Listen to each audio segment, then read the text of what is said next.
마지막 나팔 소리 나기 전에 들어야 할 이야기 마나 소나이 유튜브 채널 김경호 선교사입니다. 안녕하십니까? 이 새벽에도 주님의 인자와 공율이 무궁하심으로 참으로 아름답습니다. 주님의 성실하심이 변함없이 항상 우리와 함께 하십니다. 오늘도 하나님을 예배하며 하루를 시작합니다. 날마다 새벽에 하나님과 동행하며 갖는 경건의 시간의 축복을 함께 나누는 시간입니다. 또한 어제 배운 하나님의 말씀을 어떻게 생활과 삶의 현장과 인격에 적용하고 실천했는지 간증하는 시간입니다. 어제는 마가복음 1장 16절로 18절을 통하여 가장 우선순위로 주님을 따르는 제자로서의 삶을 살아야 한다는 교훈을 배웠었습니다. 우리 성도들은 가장 높은 수준의 제자의 도를 따라서 믿음으로 순종할 때 천국에서 얻을 수 있는 상급과 면류관이 큽니다. 얻을 수 있는 영적인 유익이 크기 때문에 제가 열심히 권면해 드립니다. 이 세상에서 투자해야 할 가장 우선순위의 영역이라고 확신합니다. 저는 젊었을 때 서울신학대학을 졸업하고 1990년 1월에 제자의 도를 듣고 깜짝 놀랐습니다. 이렇게 높은 수준의 말씀이 있었는가? 제 일생을 바쳐서 투자해야 할 가장 최고의 높은 수준의 영역이라는 것을 주의 성령을 통하여 깨닫고 저의 전 일생을 모두 투자하였습니다. 마태복음 13장 44절 천국은 마치 밭에 감추인 보화와 같으니 사람이 이를 발견한 후 숨겨두고 기뻐하며 돌아가서 자기의 소유를 다 팔아 그 밭을 사느니라. 마태복음 13장 44절에 천국은 마치 밭에 감추인 보화와 같다고 말씀하고 계십니다. 사람이 이를 발견한 후 숨겨두고 기뻐하며 돌아가서 자기의 소유를 다 팔아 그 밭을 샀다고 말씀하십니다. 저는 주님 안에서 하나님의 말씀과 주 예수 그리스도와 주님이 말씀하신 제자의 도가 이 세상에서 가장 비싼 보화로 보였습니다.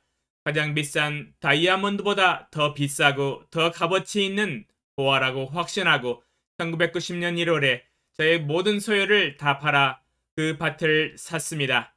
전 일생을 투자하였습니다. 저는 지금도 확신합니다. 그때의 그 깨달음과 그 투자는 가장 올바른 선택이었다는 것을 믿습니다. 사라의도다 충성된 종아, 주님께서 이 말씀을 제게 해주시도록 이 땅에서 죽도록 주님께 충성하기 원합니다. 어제는 일주일을 어떻게 하나님과 동행하였는지 기도하는 가운데 평가하고 돌아보는 시간을 가졌습니다. 좋은 시간이 되었습니다. 이번 주에 암송한 말씀 두 카드를 눈 감고 암송을 해보겠습니다. 이 천국 복음이 온 세상에 전파되리니 그제야 끝이 오리라. 마태복음 24장 11절로 14절 거짓 선지자가 많이 일어나 많은 사람을 미혹하게 하겠으며 불법이 성함으로 많은 사람의 사랑이 식어지리라. 그러나 끝까지 견디는 자는 구원을 얻으리라. 이 천국 복음이 모든 민족에게 증거되기 위하여 온 세상에 전파되리니 그제야 끝이 오리라. 마태복음 24장 11절로 14절 어디를 가든지 여호와께서 이기게 하시니라. 사무엘하 8장 6절 중에서 다윗의 종이 되어 조공을 바치니라. 다윗이 어디를 가든지 여호와께서 이기게 하시니라. 사무엘하 8장 6절 중에서 그러면 오늘 새벽에 하나님과 동행하며 가졌던 경건의 시간의 교훈과 축복과 적용사항을 함께 나누겠습니다. 사무엘하 21장 1절로 6절 14절 다윗의 시대에 해를 거듭하여 3년 기근이 있으므로 다윗이 여호와 앞에 간구하매 여호와께서 이르시되 이는 사울과 피를 흘린 그의 집으로 말미암음이니 그가 기브온 사람을 죽였음이니라 하시니라. 기브온 사람은 이스라엘 족속이 아니요 그들은 아모리 사람 중에서 남은 자라. 이스라엘 족속들이 전에 그들에게 맹세하였거늘 사울이 이스라엘과 유다 족속을 위하여 열심히 있으므로 그들을 죽이고자 하였더라. 이에 왕이 기브온 사람을 불러 그들에게 물으니라. 다윗이 그들에게 묻되 내가 너희를 위하여 어떻게 하랴? 내가 어떻게 속죄하여야 너희가 여호와의 기업을 위하여 복을 빌겠느냐 하니 기브온 사람이 그에게 대답하되 사울과 그의 집과 우리 사이의 문제는 은금에 있지 아니하오며 이스라엘 가운데에서 사람을 죽이는 문제도 우리에게 있지 아니하니이다 하니라.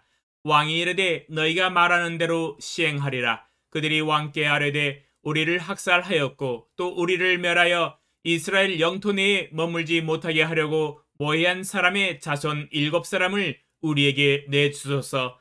여호와께서 택하신 사울의 고을 기브아에서 우리가 그들을 여호와 앞에서 목매어 달겠나이다 하니 왕이 이르되 내가 내주리라 하니라. 사울과 그의 아들 요나단의 뼈와 함께 베냐민 땅 셀라에서 그의 아버지 기스의 묘에 장사하되 모두 왕의 명령을 따라 행하니라. 그 후에야 하나님이 그 땅을 위한 기도를 들으시니라. 주제: 어찌하여 하늘이 꽉 막혔는가? 묵상 내용: 다윗의 시대에 해를 거듭하여 연 3년 동안 이상하게 기근이 있었습니다. 하늘에서 비가 안 오니 뾰족한 방법이 없습니다. 하늘이 꽉 막혀 버렸습니다. 하늘이 요지부동입니다. 비가 내릴 생각을 안 하네요. 어찌된 일일까요? 파종해 놓은 곡물들이 기근으로 말라 죽어갑니다. 다윗이 여호와 앞에 간구하였더니 하나님께서 그 원인과 이유를 가르쳐 주십니다. 이는 사울과 피를 흘린 그의 집으로 말미암음이니 그가 기브온 사람을 죽였음이니라. 사울 왕이 살았을 때에 죄악들을 참 가지가지 많이 범했습니다. 믿음으로만 살았더라면 받을 축복과 복락이 넘쳤을 텐데 기브온 사람은 절대로 죽이면 안 되는 것이었습니다. 왜냐하면 여호수아가 주 여호와 하나님께 맹세로 맹약한 사항입니다. 여호수아 9장 3절로 6절, 14절로 15절. 기브온 주민들이 여호수아가 여리고와 아이의 행한 일을 듣고 꾀를 내어 자신의 모양을 꾸미되 헤어진 전대와 헤어지고 찢어져서 기운 가죽 포도주 부대를 나귀에 싣고 그 발에는 낡아서 기운 신을 신고 낡은 옷을 입고 다 마르고 곰팡이가 난 떡을 준비하고 그들이 길갈 진영으로 가서 여호수아에게 이르러 그와 이스라엘 사람들에게 이르되 우리는 먼 나라에서 왔나이다. 이제 우리와 조약을 맺읍시다 하니 무리가 그들의 양식을 취하고는 어떻게 할지를 여호와께 묻지 아니하고 여호수아가 곧 그들과 화친하여 그들을 살리리라는 조약을 맺고 회중 족장들이 그들에게 맹세하였더라.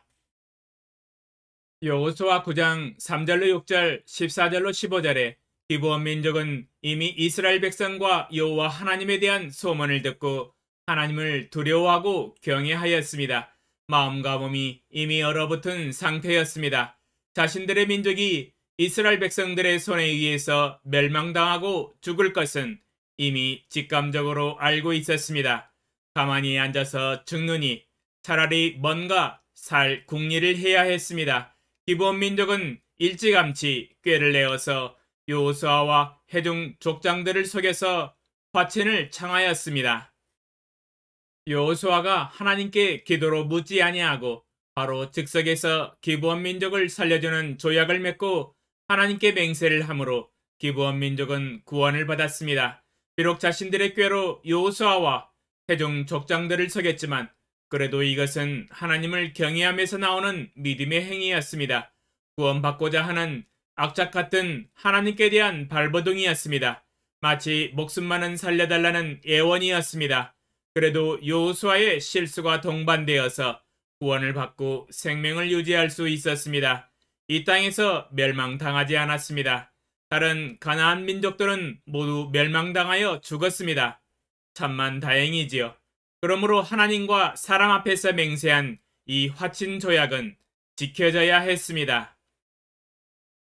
그러나 사울 왕은 이 맹세로 한 화친 조약을 자기 마음대로 무시해버리고 기브온 사람을 열심을 내서 죽였습니다. 제가 보았을 때는 사울 왕이 이스라엘 민족 우월주의에 심취해 있지 않았나 생각이 됩니다. 교만함에서 비롯된 악하고 극히 인간적인 생각과 가치관입니다. 이것은 인본주의 사상입니다. 하나님 중심의 사상이 아닙니다. 사울 왕의 죄악으로 기브온 사람들이 많이 죽임을 당했을 것으로 예상이 됩니다. 죽은 숫자는 기록이 없지만 열심이라는 단어를 보면 많이 죽었을 것으로 예상이 됩니다. 열심히 죽였으면 많이 죽였겠지요. 기브온 민족은 사울 왕에 대한 신원을 가지고 있었습니다. 가슴에 한이 맺힌 이 아픔과 신원을 하나님 여호와께서 갚아달라고 탄원하였습니다. 왜냐하면 맹세한 화친 조약을 어겼기 때문입니다. 하나님은 기브온 민족의 신원을 하늘에서 들어주시고 갚아주셨습니다. 3년 동안 하늘에서 비가 내리지 않도록 하셨습니다. 하나님이 결정하시면 이루어집니다. 비가 멈춰버렸습니다. 자연을 다스리시는 전지전능하신 하나님이시기 때문입니다. 다윗은 기도를 통하여 하나님의 뜻을 알았습니다. 기브온 사람들을 불러서 어떻게 속죄하면 되겠냐고 묻고 그들의 소원대로 사울왕의 자손 중에 7사람을 택하여 주었습니다. 그들은 7자손을 여호와께서 택하신 사울의 고을 기브아에서 여호와 앞에서 목매어 달아 죽였습니다. 사울왕이 행한 죄값을 그 자손들이 죽음의 핏값으로 치렀습니다. 사울왕이 굳이 안 해도 될 일을 괜히 하여서 자기 자신도 죽고 그의 자손들 7명까지 죽게 만드는 미련한 행동을 하였습니다. 자업자득입니다. 그 후에야 하나님이 그 땅을 위한 기도를 들으시니라 14절에 증거하고 있습니다. 죄악을 품고 있을 때에는 아무리 기도를 하여도 하나님께 부르짖어도 하나님이 응답을 해주시지 않습니다. 하늘에서 비를 주시지 않습니다. 하늘이 꽉 막혀버립니다. 연 3년간 비가 오지 아니하고 땅이 타들어가는 기근으로 고난을 받았습니다. 죄에 대한 값을 치르고 회개하고 회개에 합당한 열매를 맺게 될 때에 드디어 하나님은 기도 응답을 해주시고 그 땅을 위하여 하늘문을 여시고 비를 내려주시고 열매를 맺게 하셨습니다. 적용사항: 우리 마음에 죄악을 품고 죄를 뉘우치지 아니하고 회개하지 아니하고 회개에 합당한 열매를 맺지 않는다면 하나님은 우리의 기도를 외면하십니다. 왜냐하면 죄악을 품고 있는 기도이기 때문입니다. 시편 66편 18절: 내가 나의 마음에 죄악을 품었더라면 주께서 듣지 아니하시리라. 시편 66편 18절에 내가 나의 마음에 죄악을 품었더라면 주께서 듣지 아니하신다고 명확하게 증거하고 계십니다.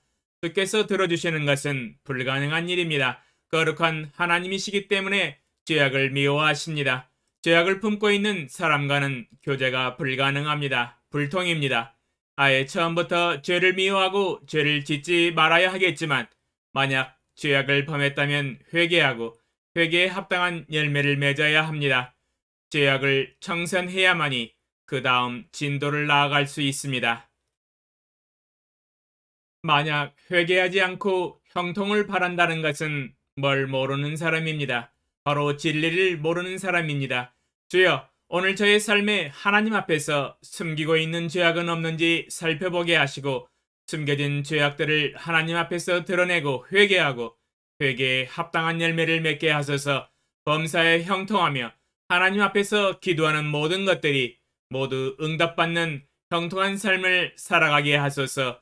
예수님의 이름으로 기도합니다. 아멘. 2022년 5월 15일 주일 새벽 5시